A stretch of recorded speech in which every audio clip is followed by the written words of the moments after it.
साबिक cricketer robin Uthappa को इनकी क्लॉथिंग कंपनी में मुबैना तौर पर प्रोविडेंट फंड फ्रॉड के इल्जाम में गिरफ्तारी का वारंट जारी किया गया है। उथप्पा, जो बेंगलुरु में सेंचोरस लाइफस्टाइल ब्रांड्स प्राइवेट लिमिटेड के डायरेक्टर हैं, इन पर अपने मुलाजिमीन की तनख्वाहों से प्रोविडेंट फंड की रिडक्शन करने के बावजूद वो फंड्स मुलाजिमीन के खातों में जमा न करने का इल्जाम है।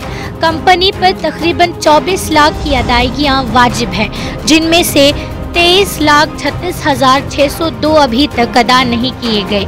Regional PF commissioner Sadakshari Gopal Reddy ने 4 दिसंबर को गिरफ्तारी का वारंट जारी किया था और उथप्पा को इन्हें 27 दिसंबर तक अदायगी करने को कहा गया है, वरना गिरफ्तारी हो सकती है। शिकायत में ये भी बताया गया है कि अदायगियां की अदम मौजूदगी की वजह से मुलाजिमीन पर प्रोविडेंट फंड के खाते हल नहीं हो पा रहे, जिससे वर्कर्स मुतासिर हो रहे हैं। 39 साल उथप्पा अपने इंटरनेशनल क्रिकेट करियर के लिए मारूफ हैं, जिन्होंने भारत के लिए 68 मैचेस खेले और इंडियन प्रीमियर लीग में भी 1100 से ज़्यादा रन्स बनाए और 7 हाफ सेंचुरियां स्कोर की।